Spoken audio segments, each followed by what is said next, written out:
Hitting revenue targets is hard and requires constant hustle. Last quarter's success is already forgotten. Learn the mindset and tactics of today's most successful revenue producers in B2B marketing and sales. We call this the revenue hustle. I'm your host, Tom Hessen, navigating you on this journey. Today's show is sponsored by 9 Lenses, an interactive assessment platform that enables you to add instant value to your buyers and allows your sales team to tailor business conversations focused on the pain points each and every time. Check them out at 9lenses.com. All right, this is Tom Hessen, your host of the Revenue Hustle podcast, and it is my distinct pleasure to introduce you to Mike Maday. He is the Senior Director of Customer Success at Gainsight. Mike, welcome to the podcast. Thank you so much for having me, Tom. It's my pleasure to be here. I've gotten to know Mike over the last few weeks here, and he is a wealth of knowledge. I can't wait for this conversation. Really unique perspective, just coming from Gainsight and his prior career. We'll get a lot into that. But Mike, tell me a little bit about yourself. Just introduce what you're doing at Gainsight. Help us get to know you a little bit here. Yeah, so I am a Senior Director of Customer Success at Gainsight. I lead our global practice, and basically that means that we are supporting Gainsight's largest customers, most complex customers, arguably most important customers. And I have a team of 6 CSMs that report directly into me, and we manage about $30 million worth of business at Gainsight. I've been here now for 4.5 years and started as actually an individual contributor within the global team, and then eventually moved into leadership. Before that, I had worked in the talent acquisition software space for 14 years and finished up my time there working in CS. I was a Gainsight customer while I was at that organization, and that's kind of when I fell in love with customer success technology, everything that Gainsight was doing from a thought leadership perspective. Yeah. And I just thought that if I was going to really lean into this customer success career, where better to do it and learn than at Gainsight. So that's what I did, and I've been here for 4.5 great years. Well, that's what makes today's episode so exciting for me, because we're getting to not only hear your perspective, but just a lot of what you've lived every day with the growth of Gainsight. So you guys know how we do this. Mike, you know how to do this. We do these revenue rules. So let her rip. What is your first revenue rule, Mike? First revenue rule is that net revenue retention, so NRR, that is our new North Star. If you are a post-sales team member and you don't know off the back of your hand what your NRR is and what you're forecasting it at, you're behind the curve there. So that's the rule. NRR is the new North Star. Tell us what you mean by NRR, just for some that may not know, if they're marketers, CEO, CROs, head of sales. Just talk to us about net revenue retention. Yeah, absolutely. So I think most people will probably be familiar with GRR. So that's gross revenue retention. That's the dollars that you have eligible for renewal, how many of those you actually keep, right? And I think that was the first number that post-sales teams really cared about. And you protect this house, if you will, and you want to keep all of those dollars that you have available to you, and you want to set your target 90%, right? Let's say we're doing 90% revenue retention, and that's good. But what that doesn't factor in is the install base growth that the post-sales teams, along with their partners in sales, are driving within the existing customers. So the way that NRR is calculated, if we're looking at a customer and their renewal's up, and they've had $1 million contract with you, and you renew that $1 million, your GRR percentage is 100. Right. But if you're also adding in new licenses, new modules, and so you've got that expansion, that then becomes the NRR number. So let's say they bought $500,000 worth of new products. Your NRR is then 150%. And we really feel like at Gainsight, now that customer success in a lot of ways is going on offense, we're no longer just the defensive team. We're also now in some ways the offensive team, because frankly, no one knows these customers better than we do. No one knows the challenges that they have, the solutions that we have, and how those two things can kind of meet together and organically grow an account. And I love the fact that we get to do this. We're very focused on this at Gainsight. And we're also in some ways kind of the protector of our customers from our partners in sales. I love my sales partners. I think one rule that I have is that always in any organization, sales is going to be my some of my strongest partnerships. But there are going to be times when a salesperson needs to hit a number, and they might be pushing bad product at a customer, or more licenses that need to happen. And I think having your CS team have influence over growth and be accountable for growth and responsible for growth, I think it gives you some checks and balances with that salesperson who's only driven based off of top line growth, and that team that has to be there for the long term and is going to have to renew those new dollars in 3 years. So that's kind of what NRR is.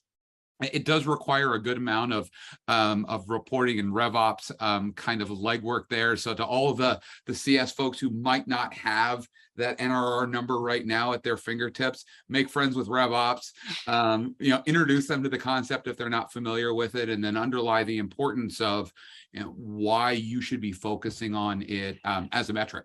And so how did that transition occur, right? Because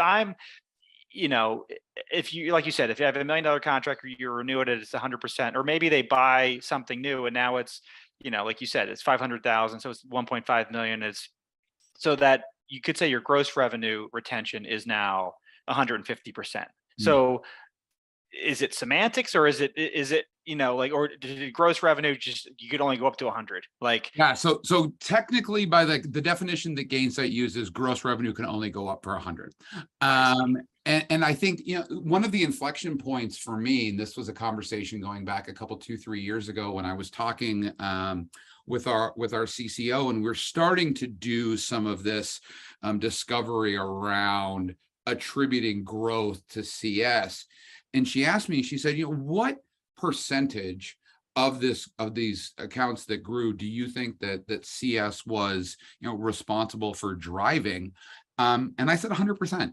I fully believe the way that Gainsight's pre-sale and post-sales model work, if there was expansion that was discovered within an account, it came because the CSM had built the relationship, understood the challenges, understood our products, and then brought in the salesperson to say, hey, I've uncovered this challenge. I'd like for you to then take the ball from here. And that's where the careful line has to be drawn, is that you don't want to turn your CSMs into mini salespeople. So we understand the pain points, the challenges, the product, the connection there.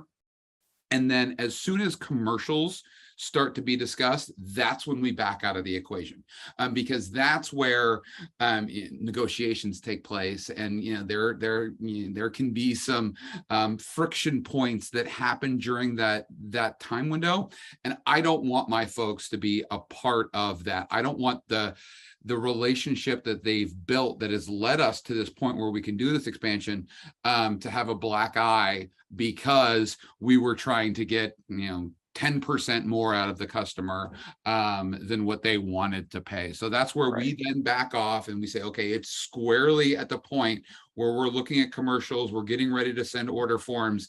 The CSM is kind of stepped to the side and is letting the salesperson take back over.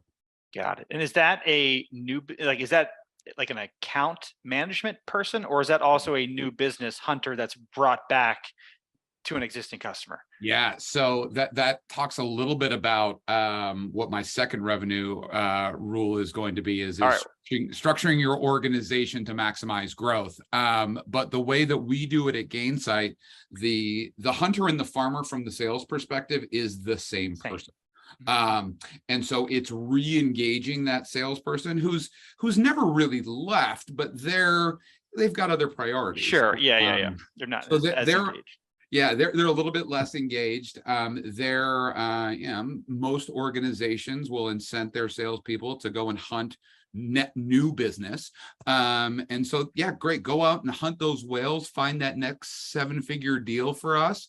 I'm going to keep this customer happy and find some smaller opportunities within it, and I'll bring you back in.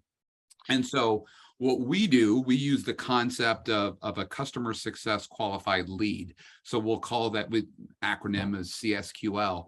And it's up to the CSM to basically create that opportunity for the salesperson. We are identifying who that buyer is, identifying the MEDDIC methodology, or whatever your sales methodology is that your organization uses. Translate what you know about the customer, what you know about the product suite, how those things match together into that sales methodology, and then hand it over to them so they're informed, they're ready, they have all the input they need, and then they can just go strike. So that's how we execute on it here. And then the other, cool thing that Gainsight has done is that we pay our CSMs on those expansions. So we've developed a model where we think we've struck the right balance between incenting them and giving them skin in the game, while not having them, trying to push product or push back. Right. There's so much on the table from them from that perspective. So it's a nice little improvement to the quality of life, but it's not something that's going to make you act radically different. Yeah, that's important. Very important. And so going back to the NRR, without disclosing anything that you don't want to disclose, but like, what's a good target that you see out there in customer success for NRR? And I'm sure there's different companies do it different ways, but like just as a person that's in the space, like how should a VP of customer success or a CRO think about setting that target? Yeah. So the two numbers, and they are intertwined, but GRR, so the gross revenue, what we look at is kind of the hallmark of a good team that's built a sustainable and renewable product and process, is 90% plus. So 95% is where you go. And then if you stack on top of that, the NRR numbers that we're looking at is around 120, 125%. That's what we want to see out of our install base account. So if you're growing those accounts, then your salespeople have that hunter, they have their hunter cap on. They're also bringing in new dollars. Then you're going to see pretty sustainable growth within your business. So that's a pretty big growth target with an existing customer then. All right. I mean, across all customers, assuming like it's a 25% or more to account for some of the churn, like you said, like 95%. So you got to cover the churn and then some growth. So that's a pretty, aggressive is the right word, meaningful growth target for existing customers. Right. Yeah. And that goes back to growing an existing customer is arguably easier, right, than acquiring a new one. That's right, and I think it's aggressive in some ways, but our belief on this is that a customer should be growing. They should be receiving value from the partnership, which is if I'm bringing a third rule in today, is that you can only really put yourself in this position if you've delivered significant value to the customer as part of the partnership. And so when you've delivered that value, you've earned that seat at the table to put a new module, to put more licenses in front of them. So drive that value, and then organically those opportunities will come up. And if you have a customer who's consistently kind of stagnated at a certain level, maybe they've maxed out the value that they can receive from you. And that's somebody that you should be watching kind of closely, because at a certain point, if you're not increasing the value that you are providing to them, now they're actually a churn risk. So that's kind of the way that we look at it, that healthy accounts should be growing. Accounts that aren't growing repeatedly or are having small reductions each year, you need to really be watching out that those customers don't eventually churn, because it sounds like it's a value challenge if they're not adding on additional product services. etc. No, that's a great way to think about it. Thank you. All right, so let's transition to your second rule. You kind of teased it a few minutes ago, but go ahead. What's your second revenue rule? Yeah, so the second revenue goal is really organizing your organization to focus on growth. So what we have done within customer success was a little bit of an experiment where we took some members of our team, and we kind of tagged this as the growth team. And these were folks who were going to take on accounts that we believed that there was explosive potential for growth. So we were putting bets on customers that we thought, we've landed this customer, we've got them in the boat. We think that if we deliver tremendous value and we execute, we'll be able to grow them substantially. So we overserved that customer in terms of our engagement model with customer success. So let's take just some rough numbers and say my threshold generally for taking on a customer is at $500,000, but I would be willing to take on a $200,000 customer if I saw the path to growth through my partnership with sales. So I talked about that a little bit earlier to all of the CS leaders who are out there. You've got to be best friends. You got to be best friends with a few different people. Sales is right up there at the top of the list. And when that customer comes on board, I built out kind of a questionnaire almost, if you will, is if we're considering this customer to be part of this growth segment, I need you to show me how we're going to get there. Is this growth going to be based off of performance? Is this growth going to be, expansion into other business units within the company? Right. Is it going to be you've sold into the parent company and we're going to grow through sub accounts or child accounts or whatever the organization calls it? You have to show me what that growth plan is, and you have to commit to that in some level of opportunity management within Salesforce. Which the second you do that, the sales team has a tendency to say, well, I don't want to commit to this number, so maybe the growth segment isn't the right place for them right now. And if that's the case, and they're not willing to at least put it down as an opportunity, I'm not willing to take it on as a growth customer, because it's either a hope and a prayer, or it's optimistic, or it's any of those things. So I really put together that questionnaire in a way that said, you've got to prove to me where this growth is. And then, assuming that we all agreed that this was a potential key account from the sales perspective side, the salesperson had a path to growth, we would then assign one of our growth-focused CSMs to the account. And when we staffed this team, I staffed it with, I like to call them failed sales reps. I was just going to ask you, who are you staffing this team with? Perfect. Yeah.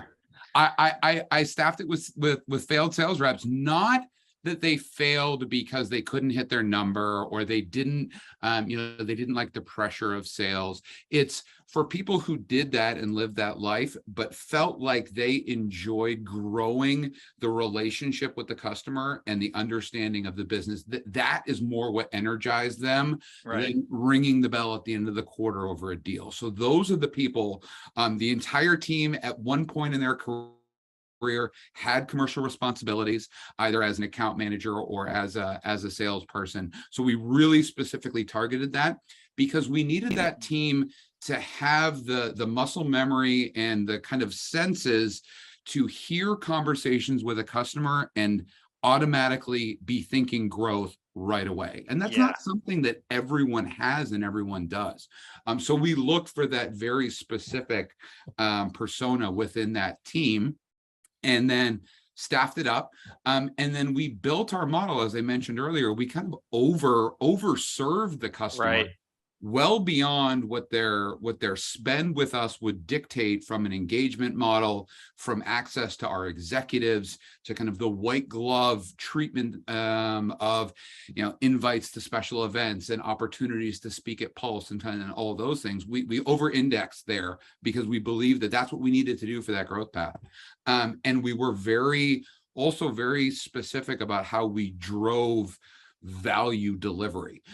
We were Yeah. laser focused on those because we knew what was at the end of the rainbow was that Sure. pot of gold. So we really focused on driving outcomes there. We also, a couple of other different components of the pod, if you will, that we set up with these. So we tried our best to create a unit within the team, a little mini platoon almost, if you will, that had the same players in it within the group of accounts.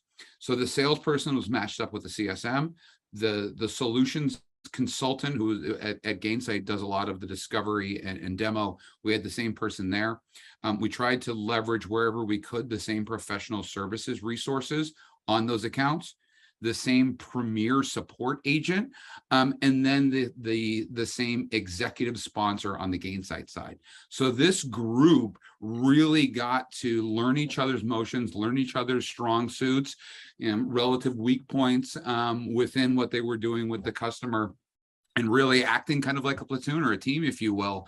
And we found that when we were able to get that cohort, get it in place, get them working together, get them meeting on a regular basis about these customers, we did exactly what we wanted to do. And the first year that that team was in existence, our NRR for that segment was over 200%. Wow.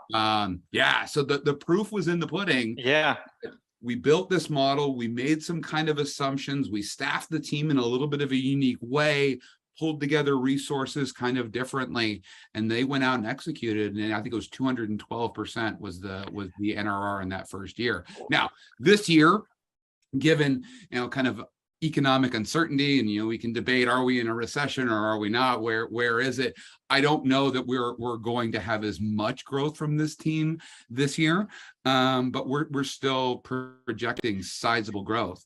Well, and I think what stands out to me as you share this, because again, you live it, so it's all, I'm hearing it for the first time, is just how growth oriented that was. It didn't happen by accident. It was like, okay, we're gonna grow, we're gonna run an experiment, right? We don't know exactly how this is going to work, but let's put our best growth people in CS in this team, dedicated, and let's just over deliver, right? I think that's, you had the great skill set, but if you didn't over deliver, right, like it's the science too behind, you had to over deliver to add value, build the trust, demonstrate that you can do all these wonderful things, and you had the right people there to kind of catch the fruit that fell from the tree, right? Exactly. As a result of that. So yeah, it's really interesting. The other kind of caveat that I would give to all of this is you have to be ready to pull the ripcord if you have a renewal and that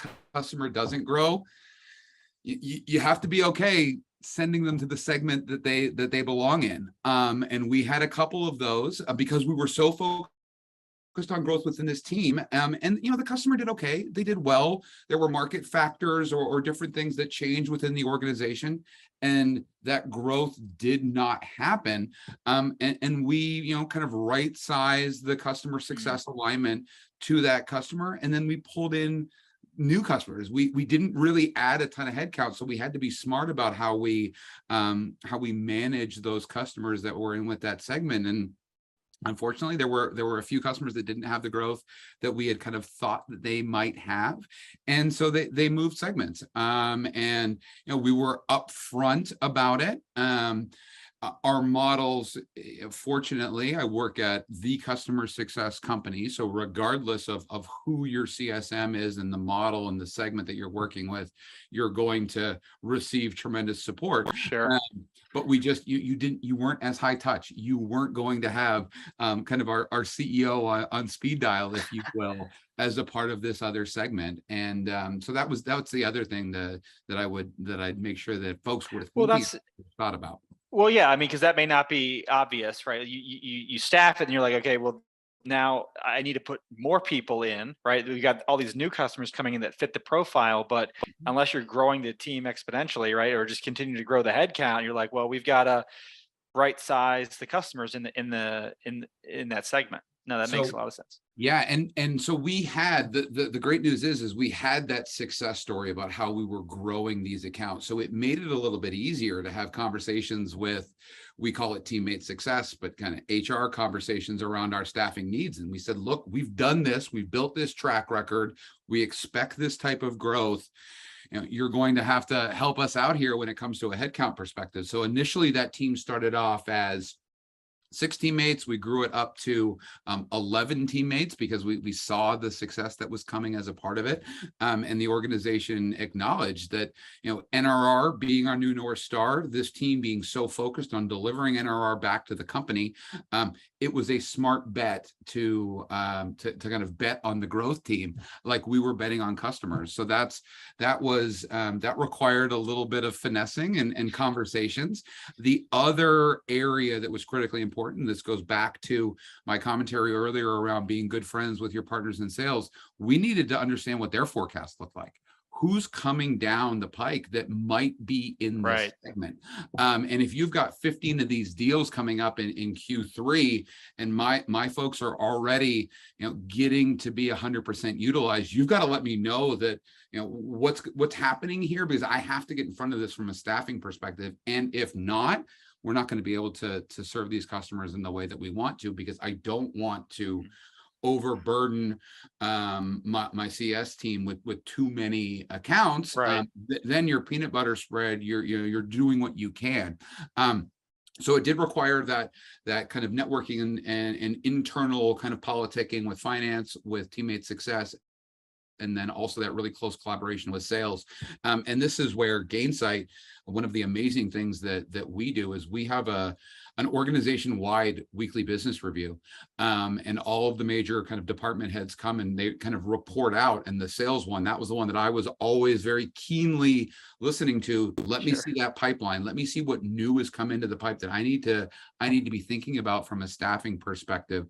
And that's I think very different than historically the way that post-sales teams have operated, where you've had a just-in-time staffing model and, Ann can take on one more customer, Ann can take on 2 more customers. Like, we want to get away from that. So that's where that relationship with sales was really critical. And then the other kind of component that I think really helped us to get to a place that we were able to execute on this model is we were very clear. We have a value selling framework.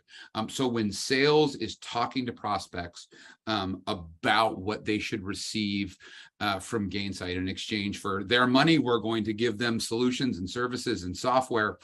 Sales sells on this value framework. Our professional services team delivers based off of that framework. And then customer success takes that information from professional services, confirms it with the customer, and then just relentlessly executes on that plan that ties to what PS built, that ties to what sales sold. And then we're setting the expectation that we're going to do X, Y, and Z. And when that happens, you're going to be ready to grow. You're going to be able to, we can then have your sales teams be in Gainsight like our sales teams are in Gainsight, so you can facilitate this collaboration. You can bring your solutions consultants into Gainsight. And see, we've done it. We've shown you how we can do this. Now you be thinking about how you do this with your business, and that's where growth opportunities were found. So I think that's the other, that value realization and having it be core to all of the client-facing teams that interact with the customer. That this is why you bought Gainsight. This is why we built Gainsight this way. This is how we're going to get you to value with Gainsight. Yeah, and I think that's an important part of the structure.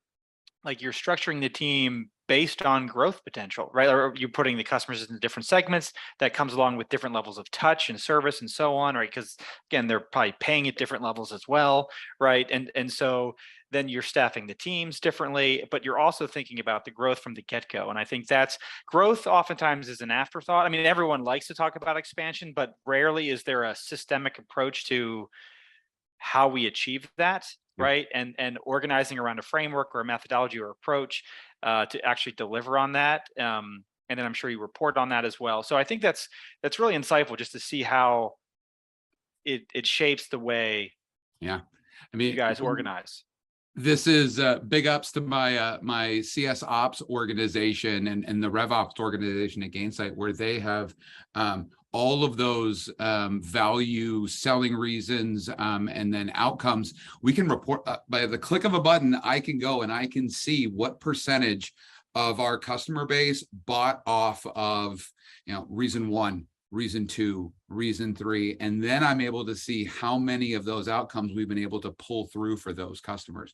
So we really have a deep understanding of why customers are choosing to partner with Gainsight, how our professional services team need to build and configure those instances to maximize that. So let's say that I'm a fresh-faced customer success organization, and I listen to this and I say, you know what, when I stand up my team, NRR and growth is going to be one of the top line items that I need to achieve through this partnership with Gainsight. The salesperson is going to sell you the right modules to maximize growth within your accounts. The PS team is going to configure your workflows to be focused on driving growth. And then the CSM is going to have a growth lean to the way that they talk to you about the products and services and the thought leadership that we develop and the modules that we come out with are going to be focused on that. So I think it's critically important to have all of it. So have the collaboration between the teams, have that framework to execute on, be intentional with your purpose when it comes to what the teams are doing. And by doing those things, it will make pretty lofty targets achievable. Yeah, no, that's great. Well, thank you for sharing that. I mean, tell us a little bit about how you got into customer success. What's been your kind of career track? Yeah. I kind of started all over the map. So my very first role coming out of college was at the time called an account manager. It was really a CSM where I was focused on, you know, kind of, 15 years ago, we were looking at logins and we're saying, okay, yeah, we see some folks are logging in and that's doing good, stuff. Right? Yeah, Yeah, exactly. And so I did that for a couple of years, and then I had the opportunity to go a little bit back of the house and got into some business process outsourcing. So I had the opportunity to travel the world and take some of our lower value processes and have those done by vendors around the world. So did that for a few years, and then moved into a technical consulting role where at the time, a lot of the dependency for that organization was how well we were able to exchange data with other systems. So I would come in, I'd lay out what the framework looked like, which allowed me to get a little bit of my technical chop when it comes to things that your average CSM isn't going to be able to really talk super deeply about APIs and the difference between REST and those things, and I learned that stuff. Found out that it was good, and I liked having the kind of college level experience there, but I didn't want to get my master's in that. I didn't want to do that. So then that's actually what brought me into, at first, customer experience. So at the organization, we were doing NPS. And by doing NPS, that meant we were sending a survey. And that's what we did. We weren't operationalizing it. We weren't mining the data for insights. We just sent a survey and patted ourselves in the back and said, we've got an NPS program. And then we really decided to lean into that. And so I got to stand up that team and really leaned in. We did a very product specific or product focused NPS. And what it did is it allowed us to find out really where we were serving our customers well and where there were gaps in our process. And then what my team's responsibility was to rally the organization around whatever challenge that customer had. Was it a support challenge? Was it a product challenge? Was it that they didn't like their sales rep challenge? And really kind of mobilize the organization to resolve those issues. And as a byproduct of that, I ended up learning pretty deeply the technology for a company that we had acquired. And we then decided to stand up a customer success team specifically for this product line. No one really knew much about it other than me. So I put my hand up and I said, I think I can do both. I think I can stand up a customer success team for this new product line that was pretty technical, and then also continue doing the CX efforts. And so that was kind of how I got into leadership within customer success. Awesome. And yeah, we had Gainsight, so I stumbled across it. I'm learning all the systems and tools for my new team, and they said, we've got this thing called Gainsight that that's where we do all of our work in. We weren't thinking about it at the time. We weren't integrating our NPS data into Gainsight, which I ended up fighting with the Salesforce ops team forever about that, but that's a story for another day. But yeah, so I ended up really learning Gainsight, getting to understand the power that it had, and then when I was ready to move on and get earlier I said I didn't want to get my master's degree in technology. I wanted to get into customer success. So when I left that previous organization, I had a very small list, all kind of CS or CX focused organizations, and I was fortunate enough that Gainsight thought that there was a fit there, and awesome. That's where I got the ability to do customer success at the customer success company, which is it's such a blessing, and it's something that I really consider myself very fortunate that I get to do this, and I get to work with 30 of the largest customer success teams that are in the world. I get to learn from them. They get to learn from me. That model of segmentation where we had growth was actually something that we learned about from a customer of ours. It was something that they were trialing. We looked at the results that they were having, how they set up the team, and we said, we think we want to try this too. So we ended up borrowing that from them, and having a lot of really great success with it. And now we're kind of sharing the message of how this may be a way to structure your customer success team, so that will hopefully kind of push forward, and we'll start to see more growth focused customer success teams out in the world, which is a good thing for us at Gainsight, because it just means more people in the customer success community, and more licenses to Gainsight being sold, and more NRR for us. So it's all that's awesome. Intertwined.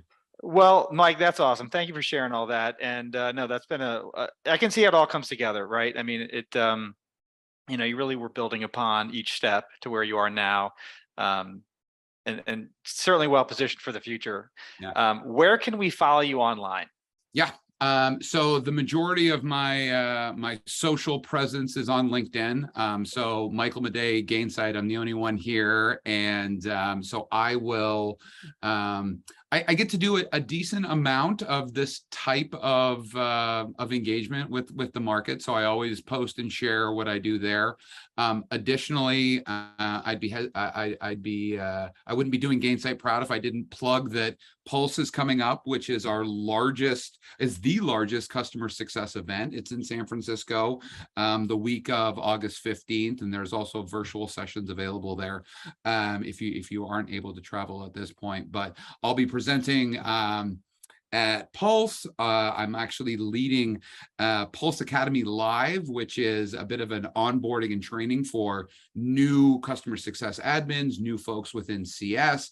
So I'm emceeing that event on Tuesday, and then I'll be floating around glad handing and talking customer success with hopefully the 5,000 people that will be at Pulse.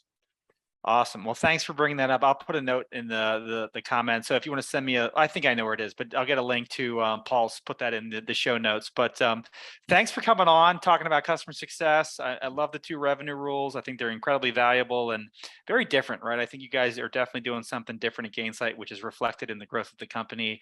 I've talked to a few folks there now, just been nothing but impressed with the folks at Gainsight. So you guys are doing good things. So come back, join us another time. But thanks again, Mike. Absolutely. It was my pleasure. And then, connect with me for the folks listening. Connect with me on LinkedIn, shoot me a DM, and we can have a more in-depth conversation about any and all of this. Because I'm so incredibly passionate about customer success and the growth of our industry, the growth of organizations. So anytime, anywhere, I love talking customer success. You got it. Thanks again. Thank you. Thank you for tuning in to The Revenue Hustle. This episode has been brought to you by 9 Lenses. Close more deals with interactive assessments. Check them out at 9lenses.com. See you next time.